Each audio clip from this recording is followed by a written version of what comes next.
Okay, I'd like to welcome everybody to the Town of Grand Falls-Windsor Council meeting on December 17th, 2024.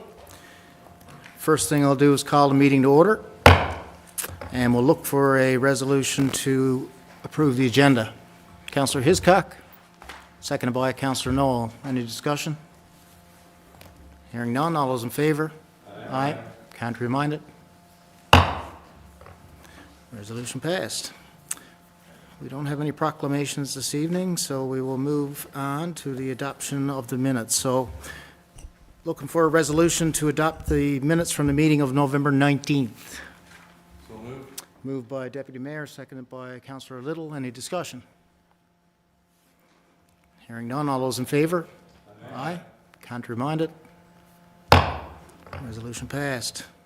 Any business arising out of the minutes? No business arising. Okay, community services, no business to take care of. We'll move on to Public Works and Development. Public Works Buildings and Facilities, which is Councillor Dwyer. We do have a couple of information notes there. I think, Councillor Dwyer, you're going to combine those? Yes, I am. Okay, when you're ready. Thank you, Mayor. I just want to update council and residents on an analysis that Public Works and Development staff conducted on the Saturday public drop-off. It's important. These events are subsidized by the town at a cost of $6,000 per event. With 18 events per year, it costs $108,000.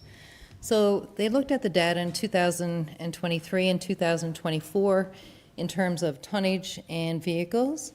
In 2023, there were almost 3,700 vehicles.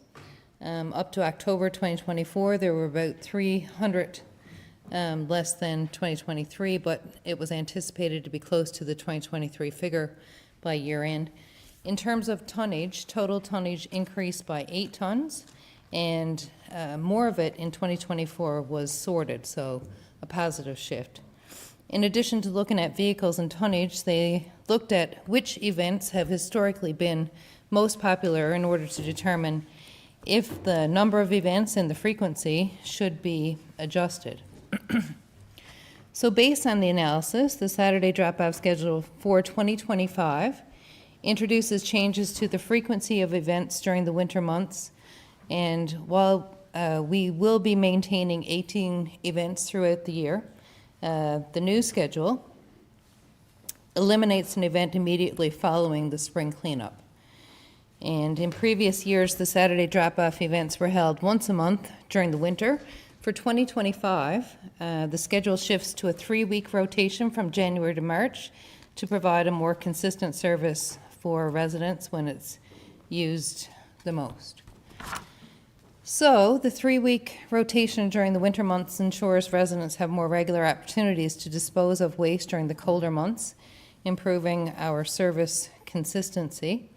And eliminating the post-cleanup event reduces redundancy and maximizes operational efficiency. So the first Saturday drop-off event for 2025 is going to be held on January the 4th, and then January 25th will be the next one, 3 weeks after the first one.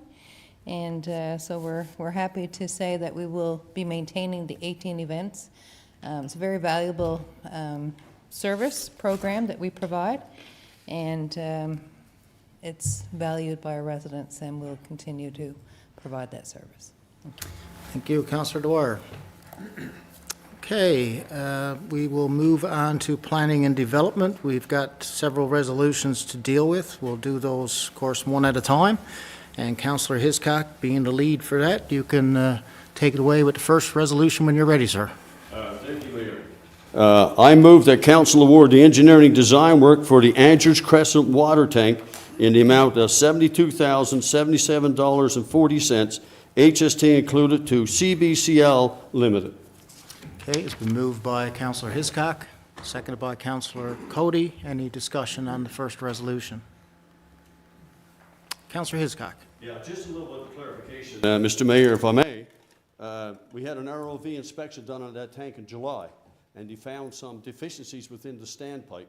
So this work will actually alleviate that problem, because if anything happened to the standpipe, sections of our town would be under low water pressure, if anything happened. And the great thing of this, Mr. Mayor, is that it's no cost to the town. This will be absorbed by the Canadian Community Building Fund. So it's great news when we can get work done like that, Mr. Mayor, with no cost to the community of Grand Falls-Windsor. Thank you. Absolutely. Thank you, Councilor Hiscock. Any other discussion? Hearing none, we've got a mover and a seconder. All those in favor? Aye. Contrary minded? Resolution passed. Okay, Councilor Hiscock, resolution number 2, sir. Thank you, Mayor.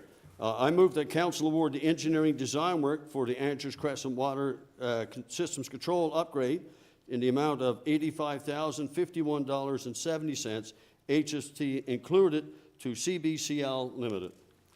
Okay, it's been moved by Councilor Hiscock, seconded by Councilor Knoll. Any discussion on the second resolution? Councilor Hiscock. If I may, Mayor, just a little clarification. Right now, we have dual 75 horsepower single-stage pumps. So when these pumps are activated, they come on one time full force. And by doing that, it causes a little bit of a glitch sometimes within our water treatment plant. By the new design now will be variable speed pumps, so when you start them up, then you can adjust your flow as required, and is remotely controlled by our water treatment plant. And also, Mr. Mayor, I'd like to say that this is no cost to the town of Grand Falls-Windsor as well. Thank you. Thank you, Councilor Hiscock. Yeah, good news all around. Okay, we've got a mover and a seconder. Any other discussion? Comments? All those in favor? Aye. Contrary minded? Resolution passed. The third resolution. Councilor Hiscock, you're a busy man tonight. Yeah, I move that council approves the application for cost-shared funding through the Canada Housing Infrastructure Fund. Call for application, the amount of $3,100,015, HST included. The funding ratio is expected to be 50% federal, 33% provincial, and 70% town. The town of Grand Falls-Windsor agreed to provide its share of the cost-sharing fund at $527,003, including HST. For this project should be selected for funding, and acknowledges that project costs above the approved project total cost will be the sole responsibility of the town of Grand Falls-Windsor. Okay, it's been moved by Councilor Hiscock, seconded by Councilor Little. Any discussion on the third resolution? Councilor Hiscock. If I may, Mr. Mayor, the town has received funding from the federal government under the Housing Accelerator Fund to assist with our affordable housing shortage. According to HART report completed for the town of Grand Falls-Windsor September 24th, 2024, there's a growing need for smaller homes by 2031. Grand Falls-Windsor is projected to require additional 960 1- to 2-person homes. And by doing this here, Mr. Mayor, we're given an increase of 1- or 2-bedroom housing. The town has forwarded several possible development areas throughout the town, one of being off the Lincoln Road area. So, and this currently has a 100-millimeter water line, so it's not sufficient for the flow that it's going to need. So this will help with that, Mr. Mayor. Yeah, no, thanks for that clarification. And, you know, this is something that's, well, we'll hear some other similar resolutions tonight when it comes to housing acceleration. And it's interesting to hear, not surprising to anybody, I wouldn't say, that the family sizes are going down with the need for more 1- to 2-person homes as opposed to the larger homes, which the need for is going to go down. So it just speaks to the need for our diversity in housing in town. And we've been talking a lot, of course, in this chamber and in meetings and in public about the Housing Accelerator Fund, our own work that we've done proactively with regulations to be able to streamline things for not only developers but for citizens as well. And it's good news all around for sure. And these are pieces of land, obviously, that need to be secured in order to accommodate that development, and infrastructure in this case that needs to be put in place in order to allow that sort of development. Okay, any other comments or discussion? All those in favor? Aye. Contrary minded? Resolution passed. Councilor Hiscock, resolution number 4, please. Thank you, Mayor. I move that council approve the allocation of $400,000 HST rebate included towards engineering design work from the Canada Community Building Fund. It's been moved by Councillor Hiscock, seconded by Deputy Mayor Brown. Any discussion or clarification on that one? Councillor Hiscock. Thank you, Mr. Mayor. Just, some clarification on that. For the town to be prepared and ready to apply for funding programs as they become available, a bank of completed designs and estimations are required. Currently, we only have recreational projects ready for tender, and we need to get ahead with the infrastructure upgrade design related work so we can capitalize on available funding. The need for shovel-ready projects is necessary and requires an investment in engineering design and services, Mr. Mayor. Yeah, and that's obviously, you hear a lot of that from government agencies, and we know the funding from government often comes out very quick and has to be spent very quickly, and therefore that's why we need shovel-ready projects. And in this case, we're looking towards some public works projects to have ready to go if and when the funding becomes available, so we can put the applications forward. Before I ask for any more discussion on this, unrelated somewhat, I just want to let people who may be watching know that there's been legislative changes now that are coming into effect for the province, for municipalities, and we are running our meetings differently than before, as we are required to do. And as such, instead of having chair people for each of the committees, we do have leads for different, I guess, parts of the operations. And Councillor Hiscock, as an example, is the planning and development lead, and thus is speaking to this. And we'll see other leads do the same for other different parts of the organization. I just want to point that out in case people are wondering why things look and sound kind of different this evening with the way things are flowing. Okay, so we do have a mover and a seconder. Any other comments on that? All those in favor? Aye. Contrary-minded? Okay. Next up, we have the permit summary update and information note. Councillor Hiscock. Thank you, Mayor. Yeah, just to bring our residents up to speed, Mr. Mayor. The permit data for October 2024 reflects an estimated value of work associated with issued permits showing $553,700 across 13 permits. This is lower than October 23, where permits represent a higher value of $2.923 million over 12 permits, majority of which was for new commercial permits. For the year to date, however, we observe a key trend in increased residential development, which is crucial in addressing our housing demands. Just some key comparisons there, Mr. Mayor, if I might. October of 24, 13 permits representing estimated $553,700 work value. Commercial 1 permit extension with a work value of $96,800, and residential new 1 permit for $300,000. So, and it's ongoing, Mr. Mayor. It's a great thing that the residents of Grand Falls-Windsor should know is that the tide is changing, and there's lots of development coming within Grand Falls-Windsor, and there's more and more coming within 2025. Thank you, Mr.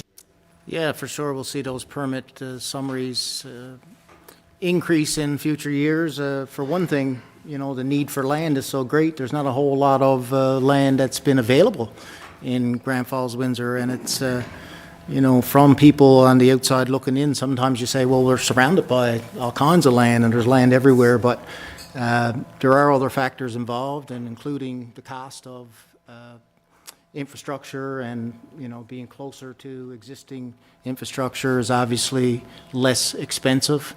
You also have crown lands, private land that's owned. Sometimes that's encumbered for development. And then there are other factors like, you know, just the flows for certain infrastructure when it comes to having services that don't require, I guess, the extra lift stations and all the other things that may come with a development in an area that is just not conducive.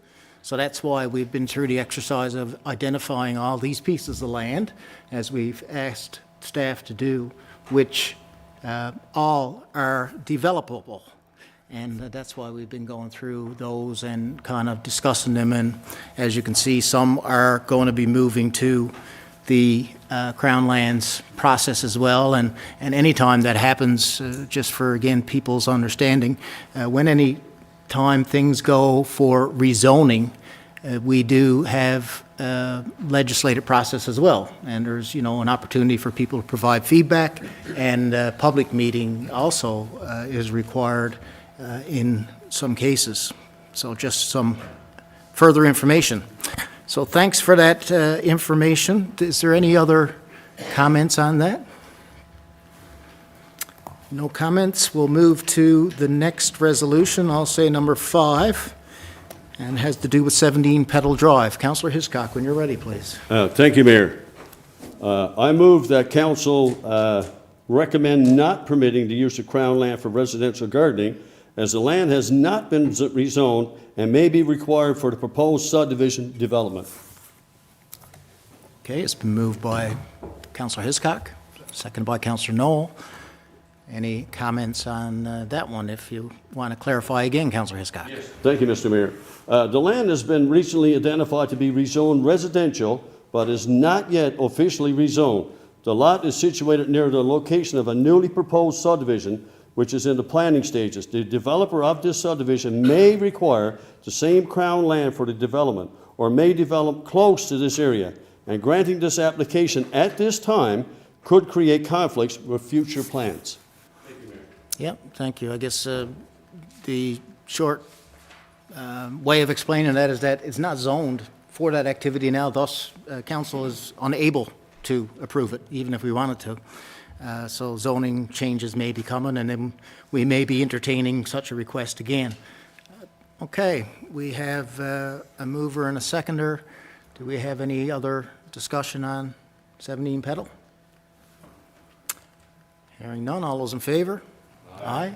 Contrary minded? Resolution passed. Councilor Hiscock, resolution number 6, please. Thank you, Mayor.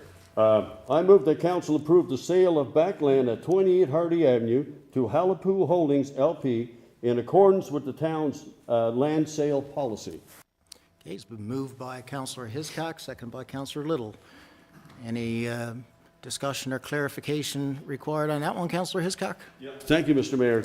Just clarification on it. Halipoo Holdings plans to consolidate its equipment, small boats, engines, gear, trailers, in a secure storage yard at this location, replacing multiple rented storage facilities spread across the region. Thank you, Mr. Mayor. Okay, thank you for that. Any other discussion or comments on that resolution? Hearing none, all those in favor? Aye. Contrary minded? Resolution passed. Resolution number 7.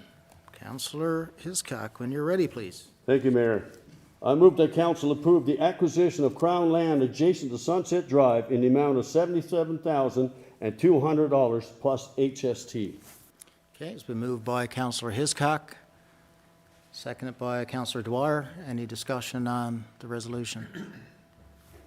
Yes, Mr. Mayor, thank you. This is a parcel of land that the town has been looking at, and the land will be utilized for future residential development, supporting the town's long-term growth and planning strategies in that area. Thank you, Mr. Mayor. Yeah, thank you. And as I referred to earlier, you know, there's a lot of areas that you may see rezoning start on that council have been looking at for that very purpose. Okay. We've got a mover and a seconder. Any other conversation or discussion on that? All those in favor? Aye. Contrary minded? Resolution passed. Resolution number 8. Councilor Hiscock, when you're ready, please. Thank you, Mr. Mayor. They gave me a lot of paperwork.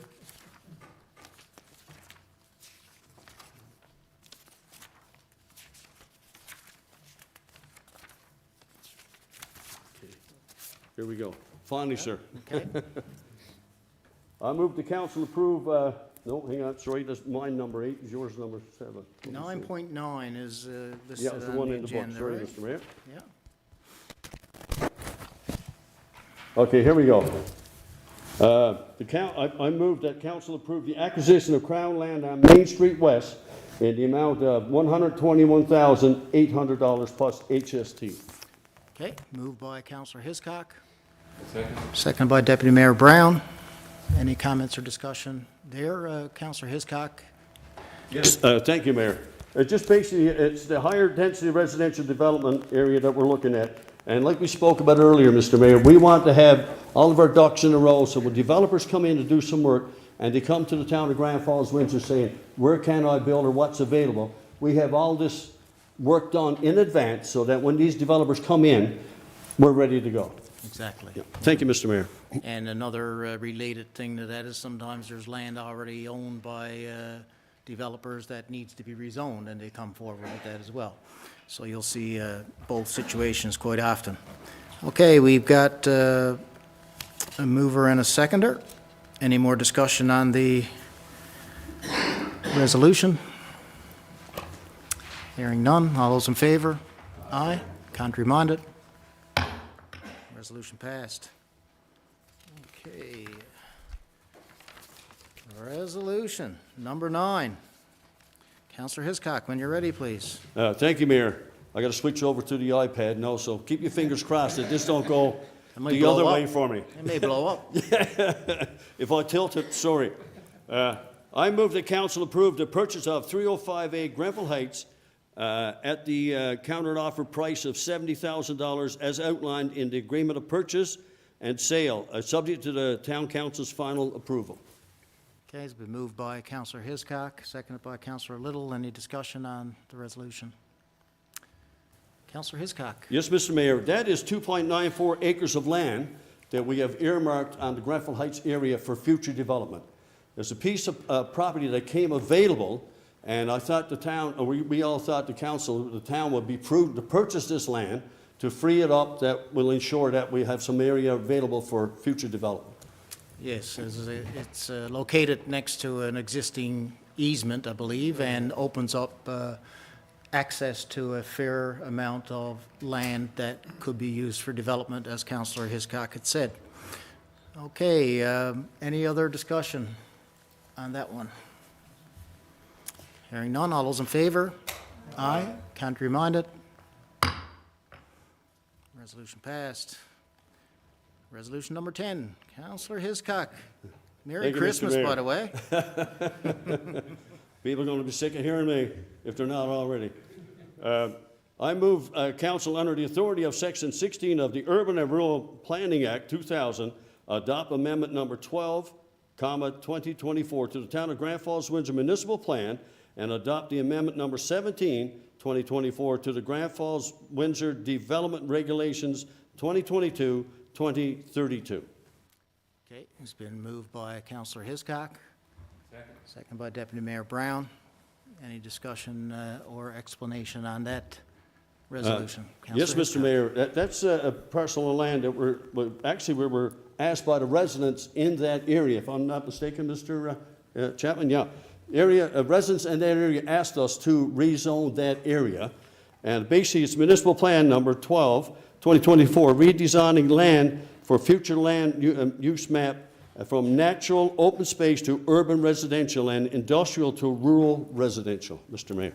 Yeah, and just to provide a further explanation on that, that's land that has already been used by a lot of these residents for years, and maybe even some came as a surprise that maybe it was zoned the way it was.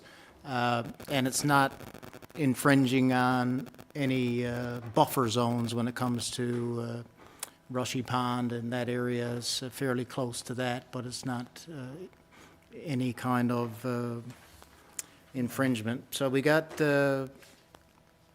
also a mover and a seconder. Looking at another note here now. Any other discussion on that one, or comment, explanation, all that kind of stuff?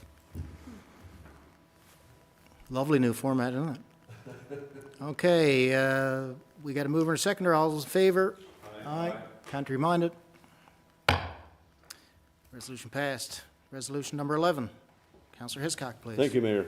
I move that council under the authority of Section 16 of the Urban and Rural Planning Act 2000 adopt the amendment number 14, 2024 to the Town of Grand Falls, Windsor Municipal Plan and adopt the amendment number 19, 2024 to the Grand Falls, Windsor Development Regulations 2022-2032.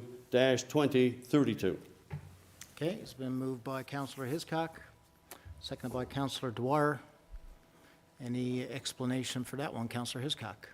Yes, Mayor, thank you. The Town of Grand Falls-Windsor received a request to rezone a parcel of land on 13th Avenue, formerly owned by the Anglican Parish, for residential use. The land is currently designed as public use in the municipal plan and zoned according to the development regulations. The proposed amendments aim to Municipal Plan Amendment Number 14-2024, redesignate the parcel from public use to urban residential on the future generalized land use map, and Development Regulations Amendment Number 19, 2024, rezone the area from public use to residential RM1, high-density multi-use or multi-unit residential zone on the land use zoning map. Mr. Mayor. Yep, that's a technical way of saying that we're going to rezone a parcel of land from commercial to residential. Public use. Okay, any other comment on that resolution? Hearing none, all those in favor? Aye. Contrary-minded? Resolution passed. And finally, Counselor Hiscock, resolution number 12. You're ready, sir. Thank you, Mayor. I move that council not approve the rezoning request to change the parcel of land designation from industrial light to commercial general on Maloney Street. Okay, it's been moved by Counselor Hiscock, seconded by Counselor Little. Counselor Hiscock, any discussion on that one? Yes, Mr. Mayor, if I may.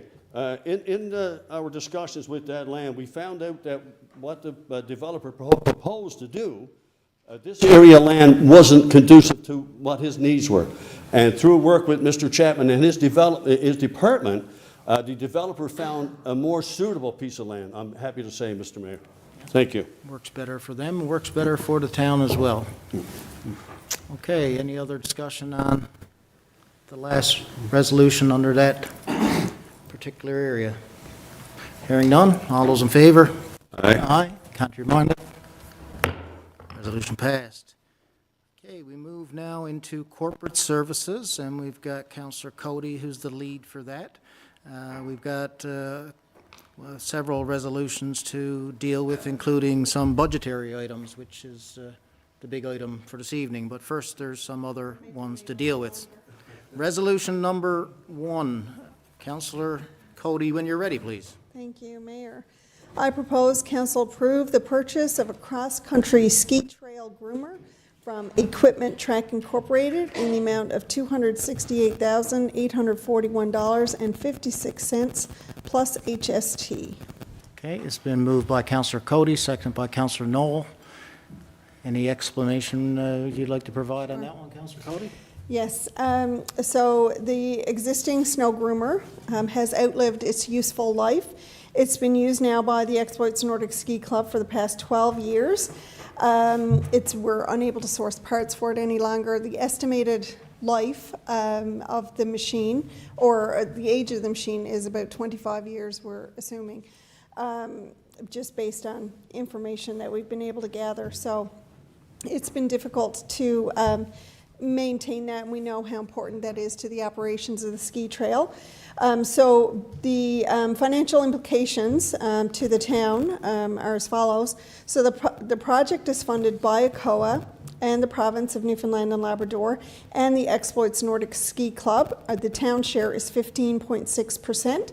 So the breakdown of that is ACOA is in for $89,611.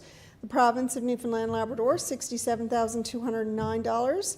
The Exploits Nordic Ski Club, $70,000, and the town of Grand Falls-Windsor, $42,013.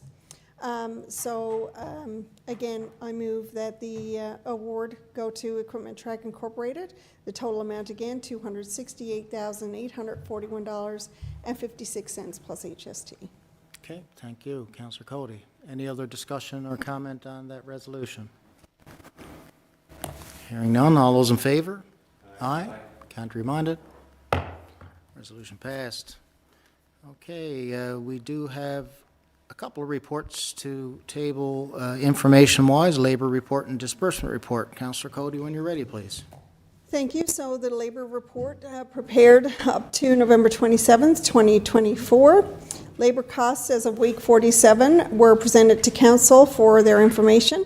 The annual budget is broken down to expected costs by week and compared to actual costs throughout the year.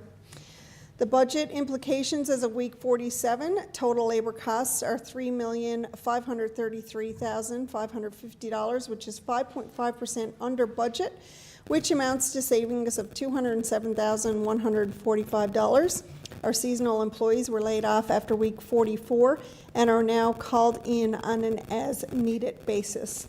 Management will continue to monitor labor costs as we head into the final month of the year. Okay, any discussion on the labor report? Okay, we can move on to the disbursement report. Councillor Cody. Thank you. So the information on the disbursement report was prepared by staff and reviewed by council. The summary of disbursements as of December 3rd, 2024 in the amount of $1,163,321.55. Okay, any other discussion on the disbursement report or comments, questions? Hearing none, we will move along to the next resolution, which is dealing with council leads. Councillor Cody, please. Thank you.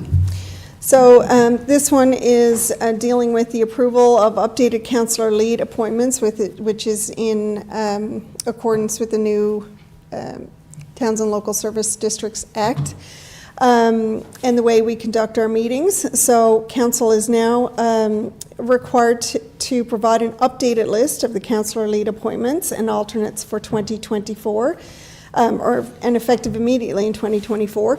The proposed resolution for council is that the councillor appointments to committees and as department leads for 2024-2025 effective immediately are: primary leads, Deputy Mayor Mike Brown for Community Services, Economic Development; Councillor Little, Community Services, Recreation and Events; Councillor Dwyer, Public Works and Development, Public Works, Buildings and Facilities; Councillor Hiscock, Public Works and Development, Planning and Development; Councillor Cody, Corporate Services, Finance, Administration and Policy; Councillor Knoll, Protective Services, Municipal Enforcement and Fire Department. So the town of Grand Falls-Windsor is introducing a new departmental lead structure for councillors as part of its response to the requirements under the Towns and Local Service District Act, which comes into effect in January 2025. Under this structure, department leads will represent their assigned departments or committees in council business, report to council on developments and issues within their respective areas, facilitate discussions during committee and regular council meetings or on relevant topics requiring decisions or information sharing. And this change is aimed at ensuring compliance with the legislation and aligning governance practices with the new framework. A complete list of council appointments, including alternates, advisory committee representatives, and external organization appointments, will be made available on the Town of Grand Falls-Windsor website. So I move the approval of the updated councillor lead appointments and alternates for 2024-25 as presented, effective immediately. Okay, it's been moved by Councillor Cody, seconded by Councillor Dwyer. Any discussion on that resolution? Hearing none, all those in favor? Aye. Contrary-minded? Resolution passed. Okay, now we will move into the budget part of the meeting, which is always also laid out in resolutions. So it'll be three separate resolutions, as there are two where we will need to have councillors remove themselves for perceived conflict of interest as per the legislation. So the first resolution, Councillor Cody again would be the lead for these, is for Budget 2025 and the item that deals with the Grand Falls Golf Club. So I'll ask the Deputy Mayor if he would excuse us for this. Councillor Cody, when you're ready, please. Thank you, Mayor. I propose that council approve $27,000 for the Grand Falls Golf Club for 2025. Okay, it's been moved by Councillor Cody, second by Councillor Knoll. Any discussion on the resolution? Yes, I'll just break it down. The $25,000 amount of that operating grant is as per an agreement between the town of Grand Falls-Windsor and the Grand Falls Golf Club. And the remaining $2,000 is a grant for the junior golf program that we have been supplying them with for several years as well. Okay. Any other discussion? Hearing none. All those in favor? Aye. Contrary minded? Resolution passed. If someone could ask the Deputy Mayor to come in.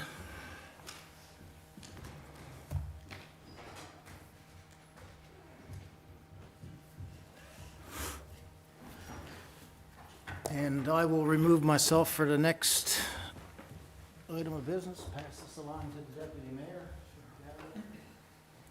Sir.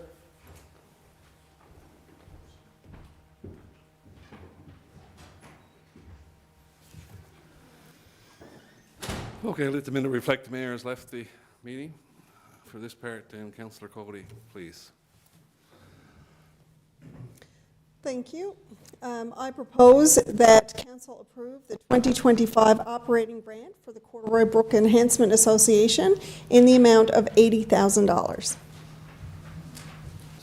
Can I get a seconder for the Councillor Knoll? Thank you. Any discussion on the motion? Go ahead, Councillor Cody. Thank you. So the Corduroy Brook Enhancement Association had asked for additional funds this year for consideration in the 2025 annual budget to help alleviate operating losses that they have sustained in the last several years. The budget for the 2025 year for Corduroy Brook Enhancement Association shows a deficit of approximately $100,000 without any funding from the town. So council obviously considered, those implications and that amount of money necessary to continue the operations at Corduroy Brook Enhancement Association, and weighed that against what it would cost the town to have to take over those operations and maintain that trail system with our town resources and town employees. The Corduroy Brook Enhancement Association Trail is used by many of our residents and tourists, and has a huge impact on the economic development and tourism aspect of our community. Thank you, Councillor Cody. Any other comments? I'll just add a few things. It is important, pardon? Oh, okay. It is important to note, too, that the Corduroy Brook Enhancement Association maintain their own trails. They do it themselves. Many other municipalities in the province have their town employees look after the trail, but not in this case. They look after their own trail. And, for example, in Gander, the Gander Town Council budgets at $200,000 for their trail. In Corduroy Brook, they budget $150,000 for their trail. So I think we're still getting a deal by budgeting $80,000 for the trail system in Grand Falls-Windsor. It's a world-class trail, and the expenses in maintaining the trail have risen significantly in the past number of years. And over the past number of years, too, the Corduroy Brook Enhancement Association Nature Center has become a busy spot and a busy and a popular destination for students in Grand Falls-Windsor and throughout central Newfoundland. And these students learn how to protect the environment. They learn what habitat is required to maintain wildlife throughout the trail. And they also run nature camps throughout the summer, which are well attended and provide educational opportunities that would otherwise not be available. It's clear to us, I think, in council, that Corduroy Brook provides a multiple of benefits to our town. It is a go-to destination for our residents on a daily basis. Hundreds of people walk that trail on a daily basis. And when people are considering moving to Grand Falls-Windsor, the trail system is a very attractive amenity. Councillor Dwyer? Something similar. We did look at other communities and how much they're contributing, and it was significantly more for less. 2 or 3 kilometer trail system in Gander, $200,000. And so what that trail contributes to our residents and our community is an awful lot. And if we were to do it ourselves, we looked at what that would cost our community, and it would be significantly more. We have difficulty maintaining the trail system at Gorge Park, and we've had a number of residents, this past year, for example, ask us to fix aspects of the trail that needed work, and it took us some time to get to that work, to have it done. And we don't hear those same complaints with Corduroy Brook because, that's what they do, and they're really good at it. Thank you. Thank you, Councillor Dwyer. Anybody else? Councillor Knoll. Thank you, Mayor. I just want to chime in on that as well. There's lots of times you really can't see the forest for the trees. In this case, you really can't see the gem for the park that we have there. It's a tremendous asset to the town of Grand Falls-Windsor. It's an opportunity to get people off the Trans-Canada Highway, which we aim to do, to bring them into town, to show them what we have. But it's also an opportunity to grow. I think the funding that's allocated will help Corduroy Brook become an even better destination. And when people are talking about, I'm going to Newfoundland for a vacation, I'm heading down east, where am I going to stop? Some suggestions. And going forward, this will be on people's itinerary to stop in Grand Falls-Windsor. And this money will definitely help create that opportunity for Corduroy Brook, which is then going to benefit us here in Grand Falls-Windsor, and all the residents will benefit from the investment, I think. Thanks. They already benefit from the investment. It's also important to note that the Corduroy Brook Enhancement Association employs 20 to 30 people from Grand Falls-Windsor on a seasonal basis, and people look forward to that income to live. And it's been mostly the same people who have been employed seasonally over the years, and they do add new ones as the years go by as well. Any more? Councillor Dwyer. Yeah, just one more thing. Those trails are no cost. If you look at what we spend on the Zamboni, we hardly blink because the stadiums have to have a Zamboni. But an investment of $80,000, and it is significant, but it is very valued and worth it. No, that's right. And I'll say again, it costs other municipalities twice and 3 times as much to operate their trail system as the Corduroy Brook Enhancement Association cost the town of Grand Falls-Windsor and the taxpayers much, much less. Any more comments? There being no further comments, we got a mover and a seconder. All in favor? Aye. Any opposed?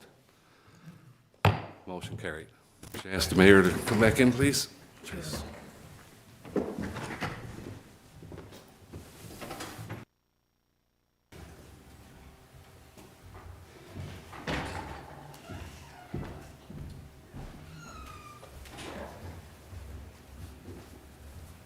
Okay. So we are resolution of this evening.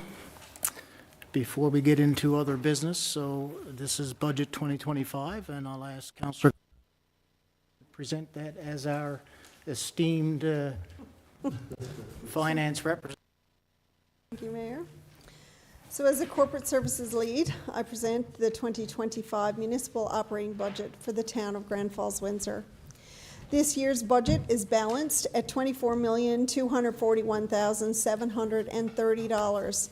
The budget reflects the town's commitment to maintaining quality services and driving forward strategic initiatives that will enhance the community. These services include snow clearing, garbage collection, fire and enforcement protection, road maintenance, and water and sewer services. Our Community Services Department also planned numerous events and programs for our residents and tourists alike. In Grand Falls-Windsor, we want you to feel connected to our community. As a municipality, we face the same rising costs as everyone else. And while this budget includes a property tax increase of $1 million, it is necessary in order to address these rising costs. It costs more now for equipment, services, labor, and materials. It costs more for infrastructure and electricity. It costs more to operate our town. This is the first residential mill rate increase since 2019. This 1 mil adjustment ensures that we can meet rising costs while continuing to invest in projects and services that benefit everyone. With that said, the town of Grand Falls-Windsor remains the lowest among comparable communities in terms of taxation per average household. While our mill rate is higher, the average property assessment value in Grand Falls-Windsor is lower than most other municipalities in the province. The town remains dedicated to providing excellent value to residents and ensuring that our community continues to grow and thrive. The commercial mill rate associated with property tax will remain unchanged for 2025. However, to ensure equitable contributions across all sectors, some categories of businesses, including department stores, banks, and personal care homes, will see a slight increase. These adjustments are necessary to balance the budget while continuing to realign our tax categories to better suit different types of businesses.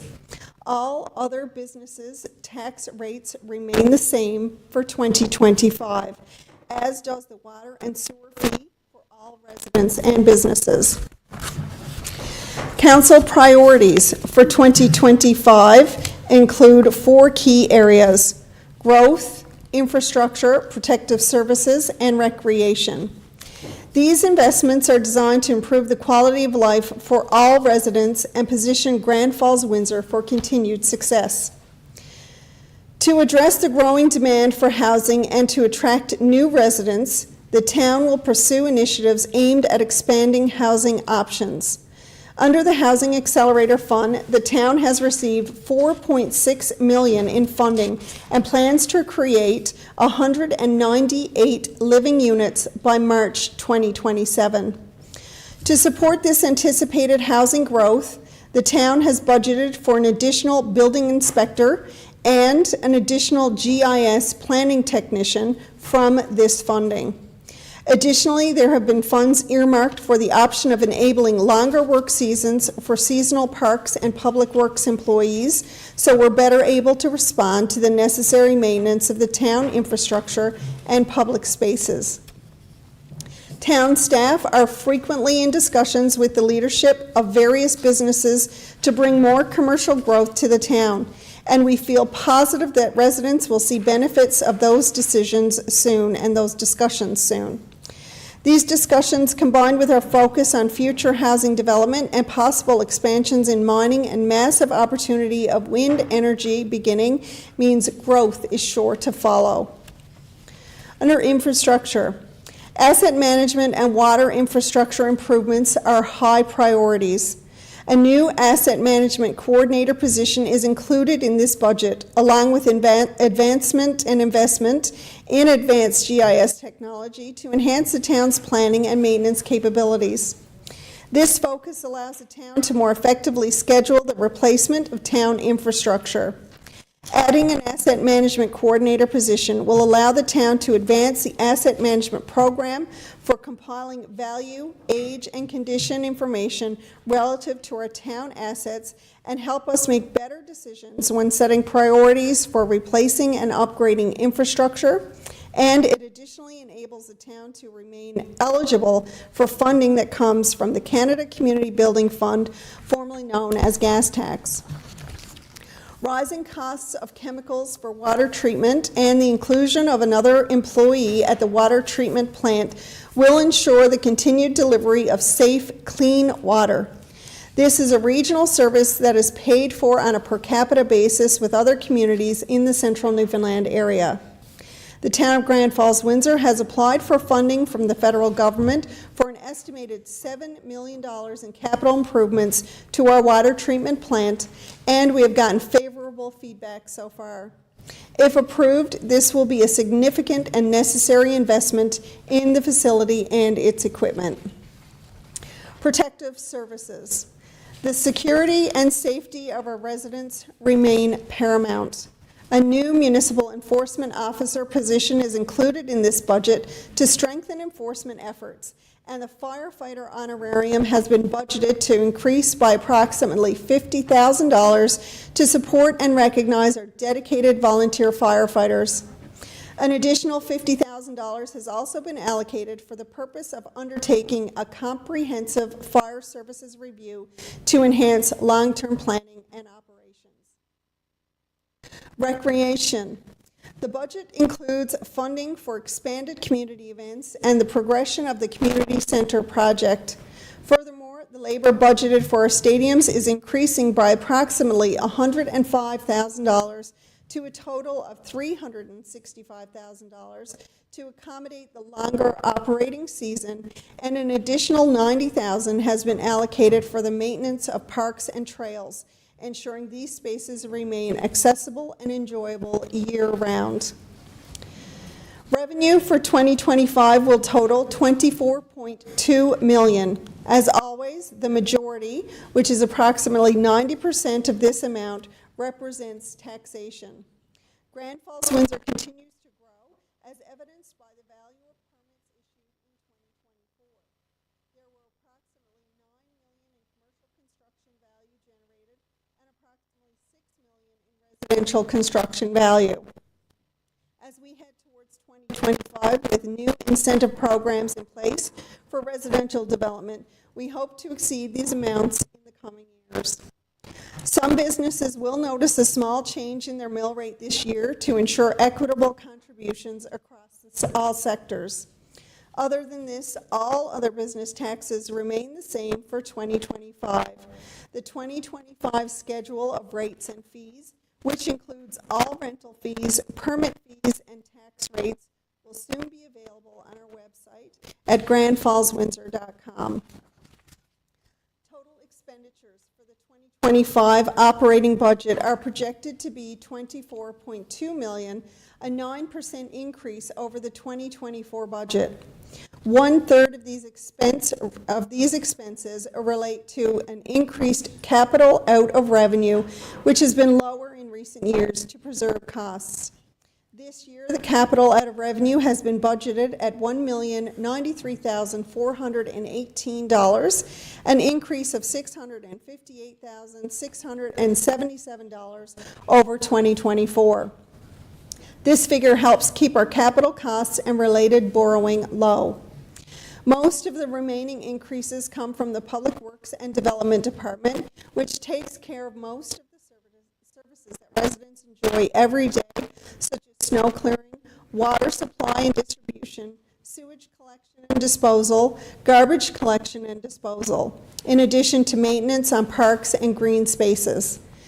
Costs within the department have increased by over $1 million, which is mainly due to the rising costs of water chemicals, the increased maintenance of parks and facilities, the increased cost of garbage disposal, and additional labor costs as noted above.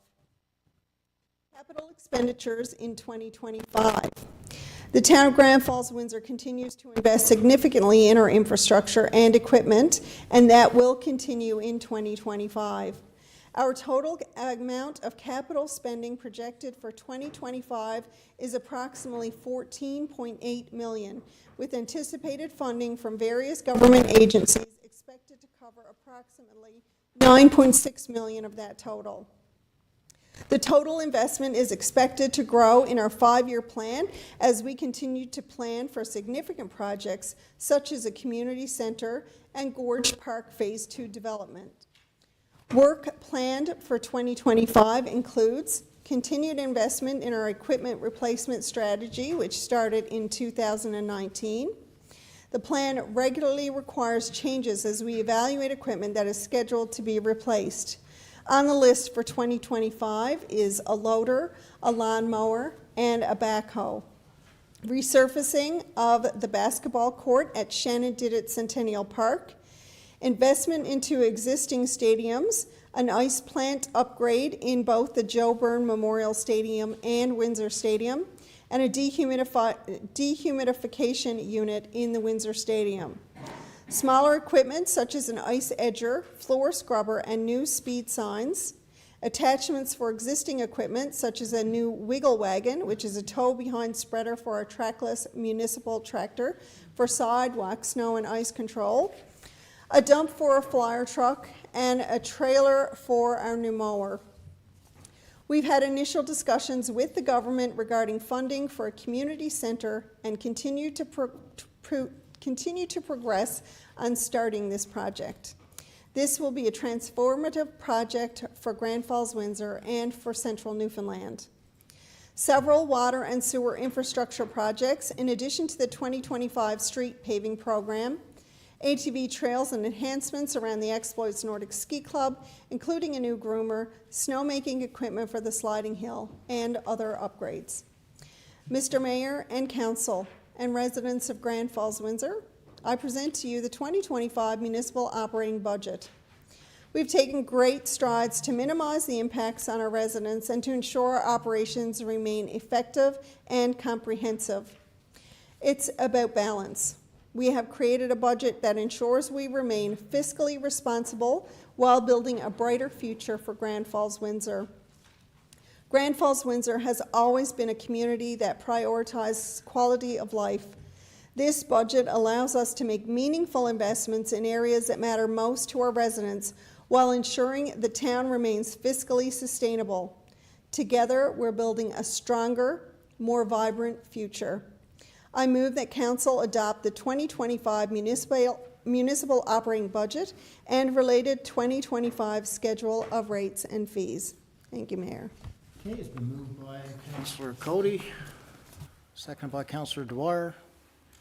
I know that Councillor Cody, I'm going to ask you if you would like to comment first on the budget being the lead. Sure. I just want to highlight a couple of areas, and one in particular that I really want to focus on is the volunteer firefighter honorarium program adjustments. And I know when you talk about equipment and grants and stadium upgrades and things like that, you might not think about a firefighter honorarium. But these volunteer, and I stress volunteer firefighters, are an integral part of our community in keeping our residents safe and protected, along with our municipal enforcement officers, and again, a position added for the MEOs. But I just wanted to highlight, of the $50,000 allocated for volunteer firefighter honorarium, the weekend on-call rate has increased from $30 a day to $50 a day. And again, I mean, when you look at and hear these amounts of what we are paying volunteer firefighters to protect our community to what it's being increased to, is still not huge amounts. But overall, we hope that it will make a difference to the operation of the volunteer firefighter program. Training hours increased from $15 an hour to $20 an hour. And if you've heard the fire chiefs report annually on the amount of training hours that these firefighters put in on their own time to make sure that they are skilled and up to date and can protect their community the best way, you know, that they can, while also being known how to protect themselves. So that's increasing from $15 an hour to $20 an hour. Fire prevention training increased from $5 an hour to $20 an hour, and the fire chief coverage increased from $25 a day to $75 a day. So that represents a $50,000 increase in the honorarium that is now budgeted at a total of $201,000. When you think about the amount of volunteer firefighters we have, the work that they do, the value they bring to the community, $201,000 is not very much money. Again, upgrades for the water treatment plant in 2025, the addition of orthophosphate injection system, replacement of alum tanks, inspection of the main water line, construction of a drying bed for flock disposal, replacement of filters, upgrades to the PLC program, refurbishment of the storage backwater tank. Again, let's see, what else did I want to highlight here? Protective services, again, adding a municipal police officer that will just strengthen our enforcement efforts, being able to be more visible in the community, increased hours, being able to patrol in the community, to be involved in community events, build a rapport with our residents, involved in, with the children in the school system, things like that. Everything that you want to have in community policing. Adding a municipal enforcement officer now will just be able to enhance that for our community as well, and give our residents a little bit of extra comfort knowing that our community is protected. Again, under recreation, talks of a community center. There's a lot of studies that have to be done before we're able to move forward with the proposed community center. We know the value that a new community center will bring to the community, but we have to have the facts and figures and data to back that up before we make the decision to move ahead on that program. So, of course, there's funding allocated for that. And while that's happening, we have to maintain our existing aging infrastructure. And when I say aging, we all know it's aging. Just this past year, we've had issues with the plant, with the ice, with the dehumidification, in the stadiums. We have requests now to keep the ice down longer, to put the ice down earlier. There's camps happening all the time, so there's a huge demand on our existing infrastructure, and it costs money to maintain that, and those fees aren't going down. That's, it's increasing every year. We can plan and we can budget for, but we're always knocked down with some surprise that comes out of the blue that, we're forced to act on immediately to make sure that we can service our residents.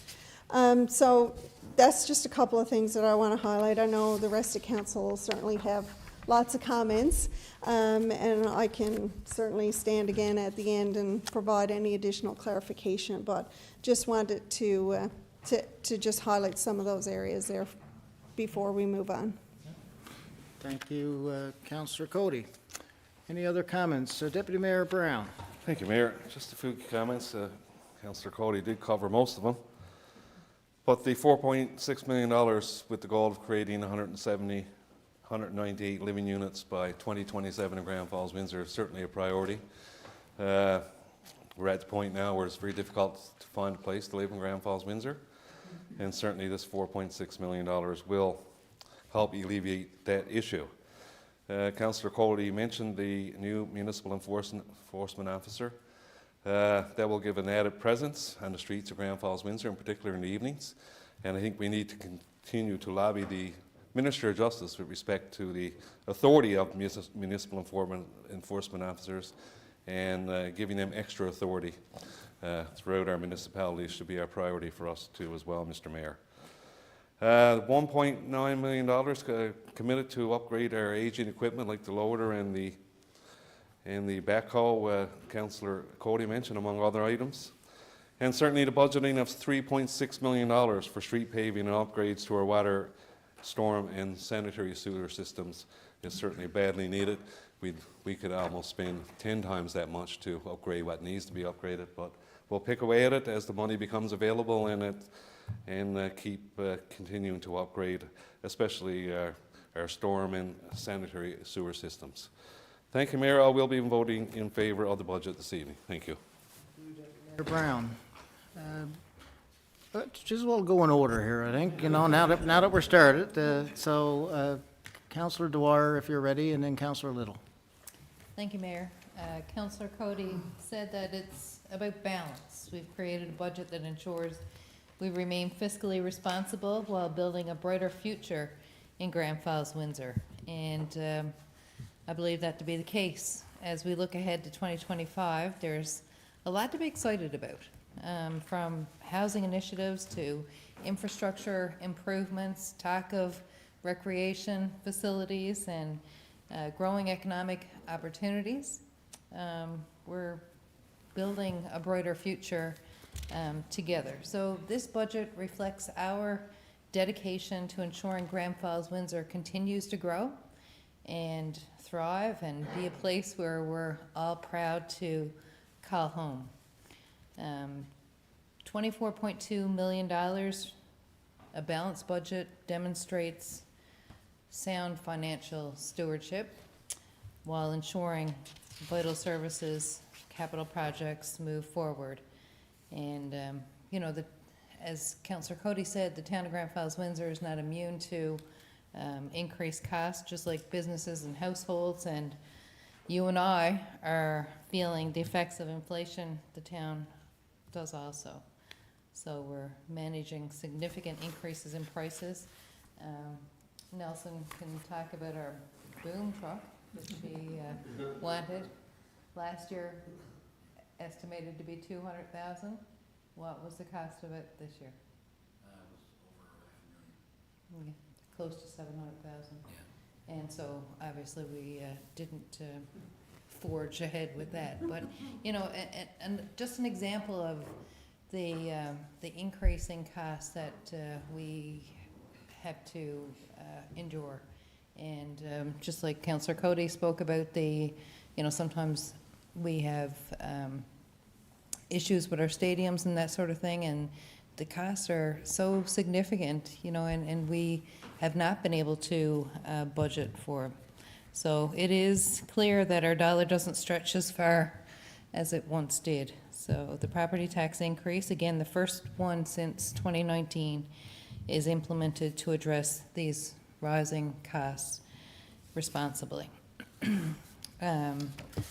Some promising things, the Housing Accelerator Fund, as you spoke about, $4.6 million to increase almost 200 new housing units by 2027 is exciting, and will help ensure that we keep our residents here and that people who want to live and remain here and call this place home are able to do so.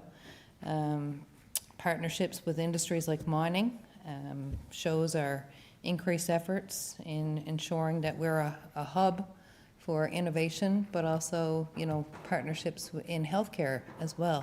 We've done a lot in that respect, and we will continue to do that in the future. All of the investments that we've made really reflect a shared vision for a place where families and businesses and visitors and all of us can grow and thrive, hopefully for generations to come. That is our goal, that is our aim, and I will also be voting in favor of the budget this evening. Thank you, Councillor Dwyer. Councillor Little. Thank you, Mayor. I'd just like to start by, before getting into the highlights, is something that I think Council struggles with. I don't know if we discussed it directly, but you know, we try to avoid mill rate increases. You know, no one wants to do that, but we don't save any money by borrowing more money. So what we end up doing by, you know, if we try to avoid this again this year, we end up just kicking the issue down the road, and ultimately it costs us more money. You look at the boom truck, for example. You know, if we had addressed these issues before, maybe or councils in the past, maybe it could have saved us some money in the past. So by increasing the mill rate this year, we can invest in things like the stadiums, the equipment we're replacing, all those things, with the hopes that we save money in the future. So we have some money committed to the initial phases of the community center, which is a long-term project, but it'll allow us to hopefully get a plan in place to replace some of our aging infrastructure with our stadiums and our YMCA, provide a walking track down the road, and you know, hopefully this gets done in due time, so we don't have to keep pumping money into these aging facilities that we have. The enhancement to the honorarium program is a big highlight. Councillor Colby mentioned that one. That's a big one. Our firefighters are wonderful volunteers. They're always recruiting. So if anyone wants to get involved there, you can reach out. But the honorarium program it is a recruiting tool, but it's also more of a thank you tool for us towards those people. They do wonderful work, and we do want to recognize that. And I know when we have those discussions, it's always positive that our firefighters they are wonderful people. Investment in stadiums. Again, aging infrastructure, but both very necessary, both very full. We've had some issues at both stadiums over the last couple of years. And, you know, it's always a stressful time for people, for our staff and council, but more so for our staff, because people are expecting these things to be there all the time. And, you know, we need to put some money in now so we can avoid those issues and keep our stadiums and other recreation facilities going. And some additional money towards these parks and public works staff to maintain and prevent issues with our infrastructure and public spaces. You know, we had a list this year. I don't know how low the number got, but it was over 100 items on that list that needed to be done. I'm very confident they all never got done because we just ran out of time. We ran out of labor and time this year, like it just wasn't budgeted. And so hopefully with that increase in that season, we can get some of those things looked after. And preventative maintenance is much better than responding to issues as they arise. So, you know, we're getting better. I think we're getting better at planning ahead for these things and allowing the season to continue. I think we can address more things before they become a major issue. And that goes, and the planning, again, carries over into the new position in planning and the GIS and all that stuff. That's going to allow us to plan our community better and identify problems earlier so we can get those things, you know, addressed however we plan, however this council and council of the future plan to address those things. Those are up in the air, but at least we can identify the issues before they become a major issue and work towards remedying those things. Again, we don't take, obviously, the mill rate increases lightly, but in my opinion, in this case, it is necessary, and I am in support of the budget tonight. Thank you, Councillor Little. Councillor Hiscock. Thank you, Mayor. Looking at the budget, looking at everything going on within our town, we've been elected by the citizens of Grand Falls-Windsor to be financially fiscal, to get the best bang for the buck in our community. And I think this budget speaks volumes in that area. I would like to thank right now Mr. Mayor, if I would, our Director of Public Works and Development, Mr. Chapman and his team. Mr. Mercer is not here tonight with our Community Services and his team. And of course, especially our Minister of Finance, I like to call him, Mr. Goss and his team, because we discuss and we debate, and we've been at the budget for many, many hours throughout this. This is not a 5-minute thing. And we bring, the departments bring the concerns forward. We try to get the best bang we can. But it goes back to Mr. Goss and his team. He's got to figure out, crunch all the numbers and get it all out for us so that we can be as fiscally responsible as we can. So hats off to our team that make us look good. Thank you, Mr. Mayor. Thank you, Councillor Hiscock.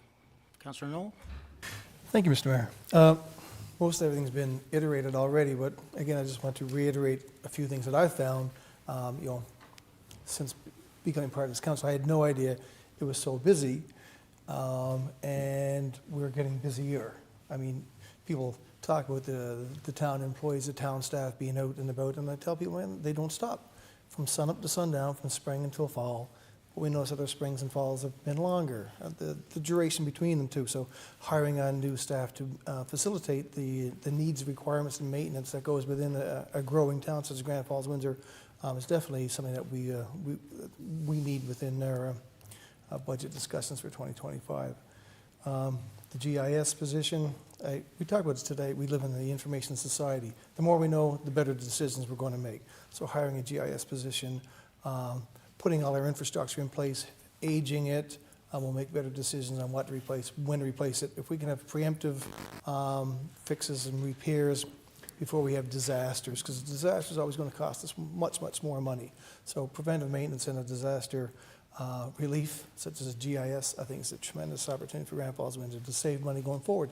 Some people might look at it and say, well, that's another position that you're creating within the town.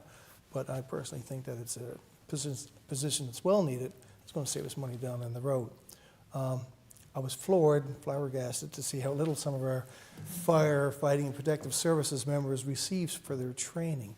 To see their honorariums go up is just, I feel a whole lot better inside to give them, that's a financial pat on the back. We can't be out there every day to say thank you as much as we do whenever we see our protective services members, you know, the town MEOs and our volunteer firefighters. I mean, they go above and beyond, and you talk to people from other communities, and they have such respect for these people who in our town do so much.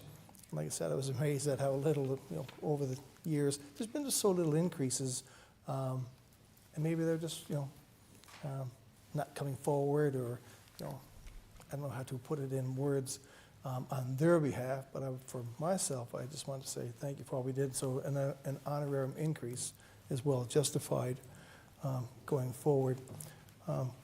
You know, most everything's been iterated again. We talked about the prices of all the equipment, Mr. Chapman. I mean, I in business as well. You know, we talked about an auction this weekend on Friday, and the prices have just gone through the roof. So nobody in this town is unaware of the cost increases. And you know, lots of times you talk about or talk to people, and we say 2018 things seem to be okay. In 2019, the bottom fell out of everything, and since that time, the prices have just gone up exponentially. When we look at the cost creating some of the best water in Canada, and I know Mr. Glendenny's not here tonight to give him a pat on the back as well, but I'm sure Nelson will. I mean, you know, we have tremendous water, even though from time to time we have the glitches and we have discolor water, which we have to work on diligently. But we have some of the best water in Canada, and the cost associated with maintaining that has continued to climb. So, I mean, the one mill rate, yeah, nobody wants to see a mill rate, as Councillor Little had alluded to, but in this case, it's just needed to maintain what we have. We're not going above and beyond to look for anything that's, you know, far-fetched, in my opinion.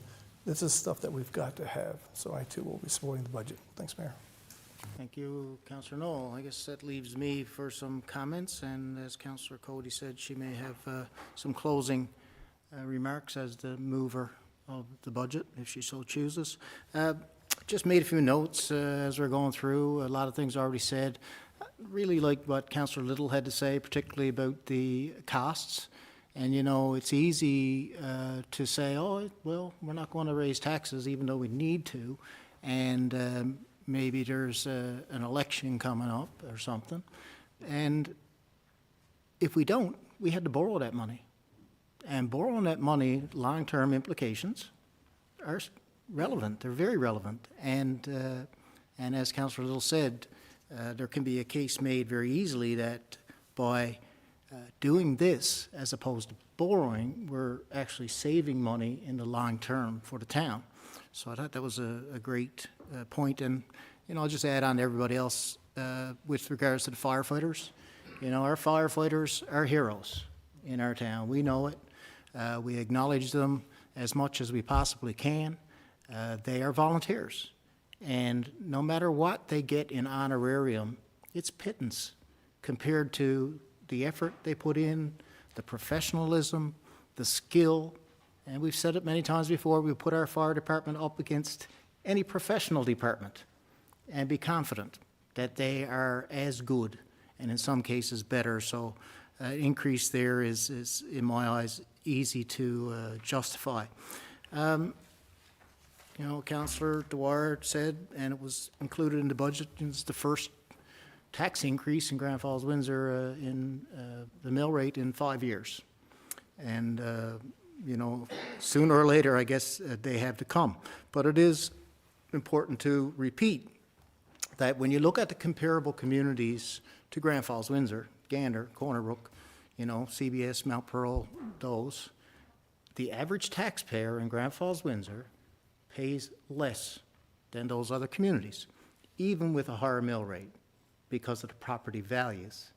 So, you know, if you take your $500,000 house in Grand Falls-Windsor and you plank it down in Paradise, well, the mill rate might be a couple of points lower, but you're paying a lot more for your taxes. So it is relevant. I know it's people don't see that, I guess, behind the scenes. The rising costs are unbelievable at the grocery store, at the gas pumps, everywhere. And we recognize that there's people in our town, like all towns, that are struggling. And we want to be responsive to that. And at the same time, we recognize that many of the homeowners and property owners that actually pay property taxes are the ones who usually can afford the small increase that it would take to continue to have what is a great community. And we have an excellent quality of life here in Grand Falls-Windsor. I hear it all the time from people particularly people from other places who have moved here who said, wow, we didn't get this where we were before. We didn't see that kind of support for this particular thing. And it's something that I know exists, the sentiment, and it's good to be able to do that because that's what it's all about, quality of life. And when we got good quality of life here, and we talk about the need for a new community center, which is great, not only because of the aging infrastructure, but just because we need to have that infrastructure in order to have people move here, professionals, who are going to have their families and want to have the top-of-the-line pools and the top-of-the-line ice rinks and those sorts of things. And of course, we hadn't had the improvements to our facilities like many other communities had, roughly 20 years ago or so. Instead, we renovated. So that makes our infrastructure that much older. Stadium, 1948, pool, 1975, I believe. And obviously, that costs a lot of money. The debt ratio in Grand Falls-Windsor remains good. We're looking at around 12% now, I think, Mr. Goss. 11, yeah, so lower. And they suggest that, you should keep it below 20. So we've been doing good in that area as well. The main cost of the town, you talk about whatever you want out of the budget, is a $24 million budget. The big cost is HR. We've got roughly 62% of our budget goes to employees. And they're great employees all around, and they are very busy. And people don't recognize behind the scenes some of the work that's done here. The protective services and the additional position is needed for MEOs. And people, we want, and I'll mention again, I believe strongly that we need to do some videos that show people a behind-the-scenes look, because nobody in this town realizes what our MEOs do. They don't, and I can't blame them for that. How could they? So we need to show people what our MEOs do on a regular basis. We need to show them what our snowplow operators have to deal with in these snowstorms, and our water, which is near pristine leaving our plant. And we've got 80, 100-year-old infrastructure in places which obviously is going to cause problems, not unlike other communities. And the other big cost is public works. The cost to provide the services. Those are the big costs in our budget. And those are the things that are essential. And when you talk about capital projects, your water and sewer, your paving projects, your things that you use the capital funding from the province through the Municipal Capital Works Program to put towards, that money has not changed from the province in years. We've been still getting the same amount that we got 6, 7, 8 years ago. And it's not enough. You never have near enough money for what you really need, and you're always juggling to try to meet the challenges, and it certainly is difficult. And as I say, you talk about, an eye-opener on council, and Councillor Noel had said it, anybody in this town, and how could they know what it's like behind the scenes? But if any new councillor comes in here in the future, which they will, or whoever sits in this chair in the future, I can guarantee you every person is going to have an eye-opening experience when they come in and they see really what goes on behind the scenes. And that's just a fact. And there's lots of things out of our control. I won't get into that again, but it's frustrating at times when government regulates or government controls, and we can't make sometimes the simplest of decisions that to the average person in town would say, why don't you just do that? And I agree. But unfortunately, legislation sometimes says other. We've also, in response to some of the infrastructure problems that are causing water issues, we spent a lot of money last year with new valves and new flushing valves and new infrastructure and equipment at the water treatment plant. And now we're looking at the orsophosphate material that's going to hopefully make a big difference. And we've been putting a lot of money into trying to fix these problems. And, you know, I get it, people want clean water all the time, and I don't blame them. But, you know, when you talk about behind the scenes, what goes on, it's not as easy as one would think, you know? And the mayor, current mayor, is included in the people who's frustrated with water issues, as you guys all know, for the last number of years. And I wish we didn't have to do that, but we are addressing it the best we can. When you talk about future, you know, the community center, we've got riverfront development that continues to come together. Gorge Park is a beautiful, well-used facility. The trail that goes along the river.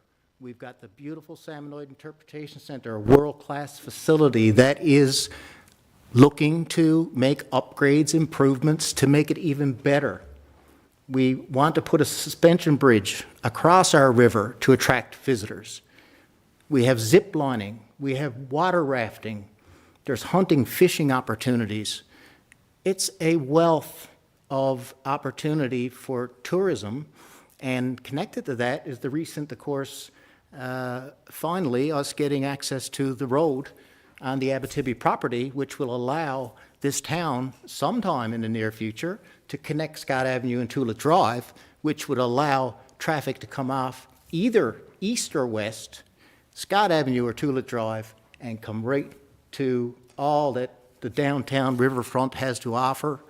And, you know, I didn't mention the Heritage Society and the Grand Falls House property and the community gardens, and, you know, the list goes on. There's lots of good things there, and development will continue there. I really don't think I have anything else to mention specifically. Again, I just believe that it's, I'm proud to be mayor of this town. It's a good town. The people are good. The living is good. Yeah, we always have some issues at times, and everybody's has the right to be able to feel how they want. But when you look at news anywhere else in the world, or even in the country, or even in the country south of us, you say, we're so lucky to live where we do. And really, sometimes it takes big things to put it in perspective, but I believe that is a fact that I would die by. So with that, it's our people, our volunteers that I'd like to thank, the people at the food bank who give their time always for the betterment of the community. We've got all the people who volunteer for the Happy Tree, for the Salvation Army group, for the, you know, the kettle that's going on now, and there's a ton of things, the community groups in town who give back. That's what the community is built on. And we've got many people who do give back to the community, and together, that's what makes a great town, in my opinion. So with that, I'll clue up and I'll say that I certainly will be supporting this budget. And I look to Councillor Cody to see if she has any closing remarks. Just some brief ones, just because everybody has said so much already, but I just want to say thanks to the mayor for moving me into the lead role for finance, moving right into the budget to be able to deliver this speech. And, you know, I might be in that lead role to deliver the message, but we're all leads when we're developing the budget and doing the work. Our staff, our directors, the staff who are preparing the documents, compiling the information, pulling the files, operating the equipment, identifying needs. We're all in a lead role when we're doing this work. So, you know, it's not lost on us that this is an election year in 2025. We'd love nothing more than to be able to say, no increases, we got, you know, we're gonna sail through and that'll be a 2025 council problem. Well, no, we don't do this to be popular. This is a job, and I say that so often. People don't understand the amount of time, the amount of work, the amount of preparation, the amount of knowledge that's necessary to do this job. And I encourage anybody who is interested in becoming involved in municipal council to do your research and be prepared. When you put your name on that ballot, be prepared to do the work, because this is no joke. This is serious work. And I take so much pride in being able to work with the fantastic team that I have around me here in Grand Falls-Windsor. You know, everybody who plays a part in doing the work to make Grand Falls-Windsor such a wonderful community. You know, I'm so thankful to all of them. So I just want to encourage, you know, it's a difficult decision to say that there's going to be an increase, but we do it with the best of intentions, fact-based. You know, this is not pick a number out of the sky. I mean, this is hours and hours and hours of deliberation of this is what we need, this is what we can afford, this is what we can afford if we cut this or if we do that. If we make some alterations here and there, you know, we can do different things. So, you know, it's important that people do recognize that. How do we create more revenue in our community? Business development and residential development. I encourage our residents, when we're rezoning land, when we're rezoning development areas, when we're reaching out to businesses to come into our community, please keep an open mind. If we don't have land developed, if we get pushback every time we try to rezone a neighborhood, you know, it'll be increase after increase after increase every single year to maintain the services that we provide, because there'll be no additional revenue coming in. Times have changed. People, you know, a lot of people are no longer interested in the big family home. They're not having as many children. They're staying single longer. They're not having children, or they're relocating from other areas and downsizing. You know, we have people in this community with big homes who are looking to move out of the large home into a smaller dwelling that's more comfortable for them, and they can't find a place to live in the community. So we need to maintain our population currently, but we also have to have places for people to come into our community. When they come here, they want to stay. But until they get here and experience what Grand Falls-Windsor has to offer, then they don't know. They can go anywhere. So when you're attracting new families, you know, new professionals, whoever it is you're trying to attract to your community, they have to have places to live. And we're doing our best to provide them with the type of housing that they're interested in, whether it's a big family home, whether it's a garden suite, whether it's a quadplex, or whether it's a tiny home. We need to be able to provide that to our residents. So the work that we're doing with infrastructure upgrades, redevelopment, rezoning, you know, that'll all contribute to the amount of revenue that we can generate in our community to make sure that we can continue to provide the services that our residents are accustomed to, but also the services that they deserve. So, you know, again, a big thank you to all of the staff, the directors, and to council for the hours that you put in, the work that you do, and for your support around the table here tonight. It certainly means a lot. I know it means a lot to staff, because they're the ones who are preparing these documents and bringing us the information and helping us form the decisions that, you know, that we're making here tonight. So thank you to everyone for that. Thank you, Councilor Cody. Okay, we got one more thing to do on that resolution. We got a mover and a seconder on the 2025 budget. So with that, I'll call for a vote. All those in favor? Aye. Contrary minded? Motion carried. Okay. We do have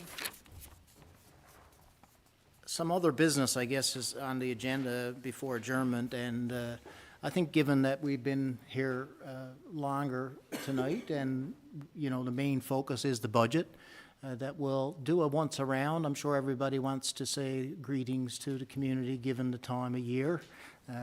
Christmas season's upon us, but if we could all keep it brief, that would be appreciated, I'm sure, by everybody, okay? So I'm going to start with Deputy Mayor Brown, and I'm going to go counterclockwise again. Deputy Mayor. Thank you. Mayor, just quickly, I'd like to thank all those involved in the Santa Claus Parade that happened in Grand Falls-Windsor a couple of weekends ago. A very, very successful event. Congratulate Wanda Healy, who co-chairs the Santa Claus Parade, for all her volunteer work in ensuring that the parade was the huge success it was. And certainly to Councillor Hiscock and Councillor Cody for doing the play-by-play. And Rogers joined the parade as well and did a great job, I'm sure. And to keep Christ in Christmas March quickly was another huge success. The attendance for that event was up significantly over last year. And I'd like to thank former Mayor Walvin Blackmore, who's happened to be here this evening, for coordinating all that and making that event a regular occasion during Christmas, as it should be. And while I'm at Mayor Blackmore, I need to congratulate him, for he received the 75th anniversary of Confederation Medal and certificate for his work with community development. So we congratulate you, sir. Thank you very well done. And finally, the town of Grand Falls-Windsor always puts a float in the Santa Claus Parade, and it's always done to perfection. The town of Grand Falls-Windsor float is not eligible for prizes because it's our own float, of course. But I'd like to thank Debbie Rideout and Dave Bartlett, Ed Davis, Charlie Payne, and Johnny Golding for their work in preparing what was an excellent float. And just in closing, Mayor, I'd like to wish everybody in Grand Falls-Windsor a very, very Merry Christmas, to our employees who work so hard to keep things going in our town. Underappreciated sometimes, but we know that there's a significant amount of work being done by our employees on an hourly, daily, weekly, and monthly basis. So Merry Christmas to everyone. Christmas is about joy and peace and happiness and love, and we hope that everybody gets to experience that during the Christmas season. Thank you. Thank you, Deputy Mayor Brown. Councillor Dwyer. Thank you, Mayor. Just want to wish everyone a Merry Christmas and a Happy New Year. The Church Road Park light-up was last week. It was exceptional. It was magical. And town did an exceptional job once again preparing the park for that evening. It was my first time, and I'm sure many of our first time, walking on the new pavement that was there in the trail. And we say all the time that accessibility is necessary for some, but it benefits everyone. And that night it was quite clear when you saw people there, not only in wheelchairs, but new parents with strollers and walking side by side. It was really nice. Anyway, Merry Christmas. Thank To Councillor Dwyer. Councillor Little. Thank you, Mayor. I'd just like to say Merry Christmas to everyone on council and all our staff and citizens in our community. And that's all for me. Thank you. To Councillor Little. Councillor Hiscock. Thank you, Mayor. I'd just like to start off by sad note, we lost Leslie White. Early Saturday morning, Leslie, a longtime resident of Grand Falls-Windsor. Of course, Leslie was a veteran of the Royal Canadian Navy, and it was a shipboard injury that caused him to have to leave the Navy. And of course, he came back to his hometown, Grand Falls-Windsor, worked in the paper mill for many years. Big time volunteer and member of the Royal Canadian Legion, 70 years with the Royal Canadian Legion. So condolences to all the family. And also right now, Mr. Mayor, just like to say to you, all of my fellow councillors and their staff, citizens of Grand Falls-Windsor, have yourself a very Merry Christmas. Thank you. Thank you, Councillor Hiscock. Councillor Noel. Thank you, Mayor. I should just say ditto. Just want to wish everybody a Merry Christmas. Take some time to relax, and it's not about what's under the tree, but the people around it. You hear that said so often, and I really believe that more so today in my aging years than ever before. But I want to take a minute as well. I was on Hardy Avenue today, and I did not know that we were having drag races. So the new MEO position will be well needed, and at certain times, I mean, it was. So asking people to slow down. I mean, zing, zing, zing, they're floating by me today numerous times. And being an avid outdoors person, I was out on the ice last Monday, just testing it because I've got a Y chromosome. And, I just encourage other people, no, it's not safe, but I was just in the backyard. And, mild thaw, freezing, everything's iced over. The Exploits River's iced over. It's caught over. I was surprised how fast it caught over again, given the mild that we had. So I really want to ask people to be safe when they're out and about, because people will be, and we don't want any other tragedies. It seems that we always have a tragedy at this time, and again in April, people testing the limits of ice. So take a minute to check that or even stay off if at all possible. But beyond that, I want to wish everybody a Merry Christmas and a Happy New Year. Thank you, sir. Thank you, Councillor Knoll. Councillor Cody. Thank you, and just a little congratulations to Northcliffe Drama Club. I attended, as I try to every year, their reading of A Christmas Carol at the Memorial United Church. And every year they just take a monetary donation for the food bank, and I tell you, it's more than entertaining.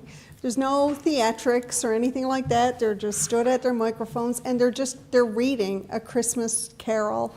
But I tell you, Scott Sims, oh my gosh, not politician Scott Sims, drama teacher extraordinaire Scott Sims. I tell you, like Oscar worthy, like chef's kiss, just amazing. He's so into the role, and it's just a pure delight to watch him and watch all of those who participate in that reading. And I'm always a little disappointed that they don't have more people who come out and watch that. I think it's probably just because it's late in the season, and they probably just don't understand how entertaining it actually is. But they did live stream it this year. And it is available on the Memorial United Church Facebook page, and you can watch it. And I guarantee you watch it, you'll be there in person next year because it is just so fabulous. So they raised over $1,000 in cash donations at the door, and then the Northcliffe Drama Club themselves contributed $300, so over $1,300 to the Grand Falls-Windsor Bishops Falls Community Food Bank, just in a very small number of people who came out just to, really enjoy that performance and get in the Christmas spirit. So hats off to them for that. Merry Christmas. Happy New Year to you, this great team, all our staff, the residents of this community, from my family, myself and my children, Isaac, Faith, and Teresa. This is my town. I love it. And this is where I want to be, and it's because of everybody in it. We're truly a town, and we take care of each other. So I wish you all a very Merry Christmas and a Happy New Year. Please be safe. Don't drink and drive. We've got kids home from university. School is going to be shutting down in the next couple of days for a nice little winter break. Christmas concerts are all done. Teachers are going to be able to kick up their feet and relax for a little bit. And parents are going to crack up because the kids are home for the next couple of weeks. But it's going to be a lot of fun for sure. And one last thank you for me. I want to say thank you to Rogers. They're here, and now we have a new schedule, which means they're going to be here more. So thank you for what you do for the community, not just in showing our council meetings, but all the community work you do as well, the light up, the Santa Claus parade, different things that go on in the community. You always show up. We had a delay tonight. There were some equipment difficulties. Jeff could have said, I'm sorry, I can't broadcast the meeting tonight. He didn't. He said, I can fix it. I need 20 minutes. And he did. And he took off out of here. And thank God the new MEO is not started yet.